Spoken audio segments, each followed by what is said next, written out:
எனது பேர் முகமது ஆலம். நான் மன்னார் மாவட்ட மீனவ கூட்டுறவு சங்க சமாசத்தின் செயலாளர். குறிப்பாக இன்றைய தினம் மன்னார் மாவட்ட மீனவர்கள் பாதிக்கப்படுகின்ற பல விடயங்களை, குறிப்பாக இந்திய மீனவர்களின் வருகையினால் எமது கடல் வளம் அளிக்கப்படுவது, எமது மீனவர்களின் வாழ்வாதாரம் அளிக்கப்படுகின்ற விடயங்களை ஆவண ரீதியாக ஒளிப்பது செய்து இன்று கௌரவ கடற்றொழில் அமைச்சர் ஊடாக அதிமேதக ஜனாதிபதி அவர்களுக்கு கையளிப்பதற்காக நாங்கள் இன்று அவரிடம் கையெழுத்திருக்கின்றோம். நாங்கள் கலந்து கொண்ட அந்த சிநேகபூர்வ நிகழ்வானது உண்மையில் சந்தோஷம் அடைகின்றோம். அமைச்சர் அவர்கள் நாங்கள் எங்களால் வழங்கப்பட்ட அந்த ஒளிப்பதிவை முழுமையாக பார்வையிட்டு அதில் உள்ள விடயங்களை, நடந்திருக்கின்ற விடயங்களை அவர் அறிந்து கொண்டார். உண்மையிலே அது வரவேற்கத்தக்கது. நாங்கள் முன்னாள் அமைச்சர்களை பார்த்துருக்கின்றோம்.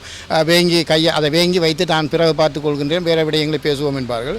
ஆனால் அமைச்சர் அவ்வாறு இல்லாமல் அதை முழுமையாக பார்வையிட்டு அதில் உள்ள கூற வருகின்ற அந்த மீனவர்கள் கூற வருகின்ற அவர்கள் துன்பங்களை கூற வருகின்ற போது அதை செவிமடுத்திருக்கின்றார்.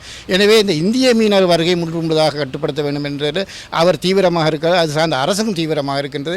நாங்கள் பல தடவைகள் குறிப்பிட்டே வருகின்றோம். எனவே இந்திய மீனவர் வருகை முற்றுமுழுதாக நிப்பாட்டப்படும் பட்சத்தில் தான் வடபகுதி கடற்பரப்பு உண்மையில் இந்த வாழ்வாதாரங்களை பெறக்கூடிய இந்த மன்னார் மாவட்டமாக இருந்தாலும் சரி, வடபகுதியில் இருக்க ஏனைய மாவட்டங்களை சார்ந்தவர்களுக்கும் அது பலனளிக்கும் என்பது எமது கருத்தாகும். எனவே உரிய நடவடிக்கையை விரைவாக எடுக்குமாறு கௌரவ கடற்றொழில் அமைச்சரையும் இந்த அரசாங்கத்தையும் நாங்கள் கேட்டுக்கொள்கின்றோம். நன்றி.